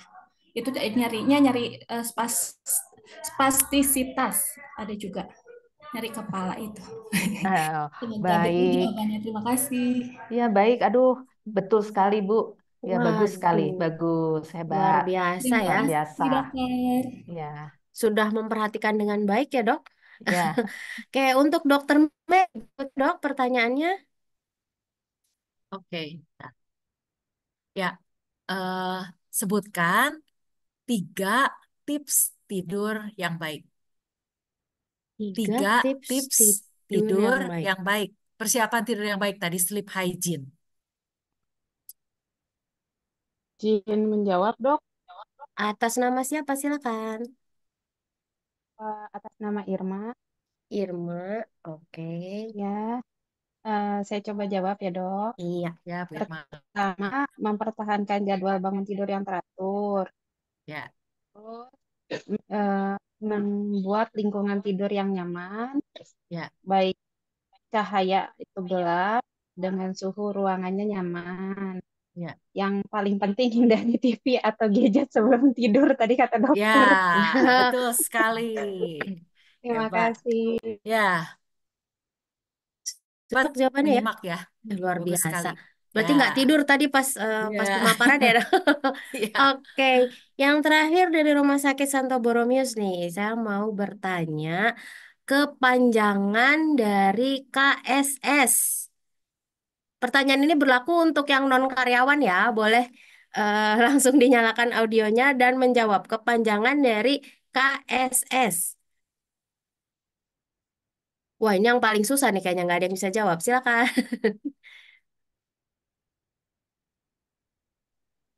Izin menjawab, Ya, silakan. Dengan siapa namanya? nama saya Indra, Bapak Indra. saya Silakan. dari Solo, Dari Solo, luar biasa. Jawabannya, Pak? KSS Klub Sadar Stroke ya. Iya, betul. Ketuanya udah langsung tepuk tangan, berarti udah betul ya, Dok ya. Oke, Terima bagi kasih. tiga orang yang tadi sudah menjawab, boleh langsung menghubungi ke panitia ya. Atas nama Ibu Henti, Bu Irma, dan Bapak Indra, boleh menghubungi ke PKRS. Boleh dicatat nomornya ya. Silakan menghubungi ke 0811 2292 742. Jadi bagi tadi para pemenang boleh menghubungi ke bagian promosi kesehatan Rumah Sakit Santo Borromeus. Nomornya di 0811 2292 742. Oke. Dokter, kita masih ada satu, ada dua pertanyaan nih, dua pertanyaan terakhir ya dok ya. Sudah yang bergabung. Selamat dari Bapak Hendy. Pagi Ibu, saya sudah mengalami stroke dari tahun 2021. Sampai saat ini saya susah melangkah dan berdiri, masih belum seimbang. Yang saya rasakan lutut sakit kedua-duanya, tapi aktivitas berjalan. Setiap hari Jumat saya di musik main drum elektrik, tapi belum bisa pakai kaki. Nah ini yang ditanyakan gimana nih Pak untuk Bapak Henditan atau ini hanya sharing saja atau mungkin untuk Dokter Yani dok gimana nih dok kalau misalnya sudah stroke dari tahun 2021 tapi masih susah melangkah dan berdiri kira-kira apa yang harus dilakukan untuk mempercepat pemulihannya mungkin ya dok ya. Ya, baik. Saya sendiri sebetulnya harus mengetahui kekuatan dari motoriknya seberapa ya. Tapi kalau Bapak sudah bermain musik itu sangat bagus ya. Itu bagus buat eh, gangguan tidur juga bagus tuh ya karena meluangkan hobinya. Kemudian juga untuk ini mencegah terjadinya kepikunan. Oh, Karena apapun itu kalau dilakukan karena hobinya itu mempengaruhi banyak buat apa namanya perbaikan dari eh, saraf-saraf otaknya. Mengenai kesulitan berjalannya itu bisa Pak salah satunya dengan terapi air yaitu jalan di air. Jalan di air tidak usah berenang kalau misalnya nggak bisa berenang, tapi dilatih di kolam renang oleh terapi khusus. Ya, kalau di Bandung yang sudah ada itu adalah masih bagian dari Boromius yaitu di Santo Yusuf itu ada terapi air ya itu kita bisa melakukan perbaikan untuk fungsi motorik dari kakinya begitu. semoga Pak Hendy lekas pulih ya dok ya. Tapi sudah benar nih tracknya main musik. Ya, Asal main musiknya jangan malam-malam ya. Nanti bapaknya gangguan tidurnya hilang, tetangganya gangguan tidur kalau bapak main drumnya malam-malam. Untuk pertanyaan terakhir, untuk Dokter Mei dan Dokter Yani nih sepertinya. Maaf saya gabung Zoom-nya terlambat. Atas nama Ibu atau Bapak Visi Hanggoro, saya mau tanya apakah ada istilah golden time untuk serangan stroke seperti pada serangan jantung? Berapa jam sebaiknya pasien segera dibawa ke rumah sakit? Saya ada pengalaman anak buah saya kena serangan stroke sepulang kerja sekitar jam 7 malam. Tapi oleh pihak rumah sakit disuruh balik lagi besoknya karena dokter spesialisnya tidak ada di tempat. Silakan. Ya. Oke. Jadi misalnya kita memang menyarankan pasien stroke segera datang ke rumah sakit karena untuk stroke penyumbatan pembuluh darah di otak ada terapi yang harus diberikan kurang dari 4,5 jam. Jadi itu adalah masa terbaik untuk mendapatkan hasil yang terbaik. Jadi diusahakan untuk datang sesegera mungkin, ya 4,5 jam. Nanti di rumah sakit dokter akan menilai apakah obat tersebut yang dikatakan sebagai terapi trombolitik intravena itu layak diberikan pada pasien tersebut atau tidak. Nah, jadi yang penting dari pasien dan orang-orang di sekitarnya adalah untuk segera membawa ke rumah sakit supaya dokter bisa melakukan penilaian. Kalau stroke penyumbatan pembuluh darah di otak, kita bisa berikan terapi trombolitik intravena tersebut dan kita harapkan hasilnya akan menjadi lebih baik. Gitu kira-kira dong. Jadi pastikan juga memang datang ke rumah sakit yang sudah menerapkan code stroke atau protokol stroke atau yang pernah Betul menang sekali. Diamond Award dari World Stroke Association ya dok. Seperti misalnya Betul di Rumah sekali. Sakit Santo Borromeus Boromius. Bandung. Ya. Terima kasih banyak untuk Dokter Meilia, Dokter Yani yang sudah bergabung membagikan ilmu bersama kami semua pada pagi hari ini. Terima kasih juga untuk Bapak Ibu yang sudah bergabung dari awal ataupun yang masih bergabungnya dari tengah ke akhir. Jangan khawatir karena kami akan menayangkan seminar ini juga di kanal YouTube Rumah Sakit Santo Borromeus.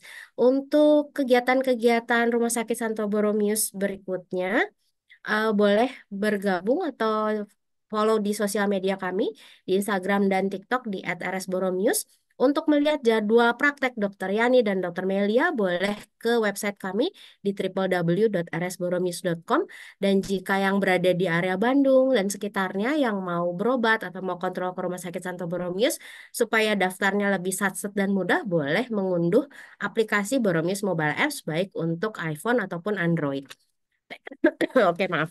Take home message kita pada pagi hari ini adalah kendalikan faktor risiko stroke, kenali gejala stroke sedini mungkin, terapi awal stroke sangat menentukan. Jika diperlukan, lakukan rehabilitasi terapi selanjutnya. Nyeri dan gangguan tidur sering terjadi pada pasien-pasien pasca stroke. Dan jika memungkinkan, joinlah komunitas yang memiliki fasilitas baik untuk berbagi ilmu ataupun saling berbagi kabar, salah satunya melalui komunitas Klub Sadar Stroke Rumah Sakit Santo Borromeus. Sekali lagi, saya ucapkan terima kasih banyak kepada Dr. Yani, Dr. Melia, dan segenap panitia yang sudah memfasilitasi sehingga acara pada pagi hari ini bisa terlaksana. Mohon maaf apabila ada kesalahan atau kekurangan dalam pelaksanaan. Sampai jumpa lagi dalam acara-acara Rumah Sakit Santo Borromeus berikutnya. Terima kasih banyak. Selamat pagi. Tuhan memberkati. Terima kasih Bapak Ibu sekalian.